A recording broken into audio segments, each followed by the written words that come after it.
নমস্কার, আপনাদের জন্য নিয়ে এসেছি নতুন একটা ভিডিও মাছের রেসিপি।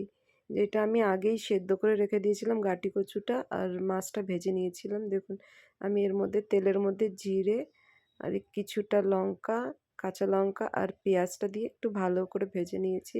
তার মধ্যে গাটি কচুটাও দিয়ে দিলাম। হালকা হালকা করে ভাজা করে নিলাম। নুন, হলুদ, জিরে পাউডার, ধনে পাউডার আর সঙ্গে দিয়ে দিচ্ছি লাল মির্চি পাউডার একটুখানি। এগুলো ভালো করে মিক্স করব। মিক্স করা পর্যন্ত যাতে এটা ভালো করে মিক্স হয়ে যায় একটু জল দেব, যাতে এটা আরেকটু ভালো পুড়ে না যায় মশলাটা, যার জন্য একটু জল দিয়ে ভালো করে মিক্স করে নেব। মিক্স যখন ভালো মতো হয়ে যাবে তারপরে আমরা এর মধ্যে জল ঢেলে দেবো। আপনাদের যতটা পরিমাণ মতো লাগবে সেই হিসাবে আপনারা জল ঢালবেন।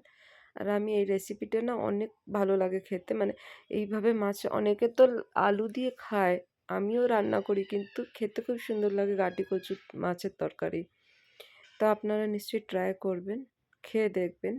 আর আমি না গাটি কচুটা আগেই কুকারের মধ্যে সেদ্ধ করে নিয়েছিলাম, কারণ আমার কাছে টাইম ছিল না ভিডিওটা করার জন্য, যার জন্য আমি এটা আপনাদের সঙ্গে শেয়ার করিনি। দেখুন জল দিয়ে দিয়েছি, জলটা গরম হয়ে গেছিলো, তারপরে মাছটা আমি দিয়ে দিলাম।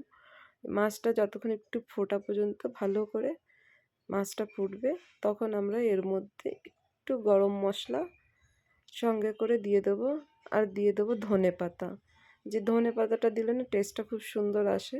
আর এটা হচ্ছে আমাদের ব্যাঙ্গালোরে তো বেশি সেরকম ধনে পাতা পাওয়া যায় না।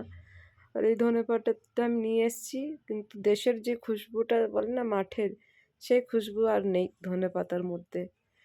এইখানে তো সেরকম পাওয়া যায় না দেশের মতো।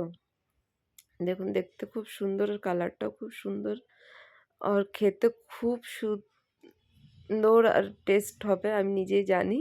আর এইটা আমি যখন ভিডিওটা আপনাদের জন্য পোস্ট করছি সেই সময়টা অলরেডি আমি এই মাছটা খেয়ে রয়েছি, যার জন্য আমি বলছি এইটা খেতে খুব টেস্ট হয়েছিল। আর আপনারা নিশ্চয়ই ট্রাই করবেন, খেয়ে দেখবেন। আর ভালো লাগলে আমার ভিডিওটাকে কমেন্ট করবেন, সাবস্ক্রাইব করবেন চ্যানেলটাকে, আর একটা লাইক করবেন।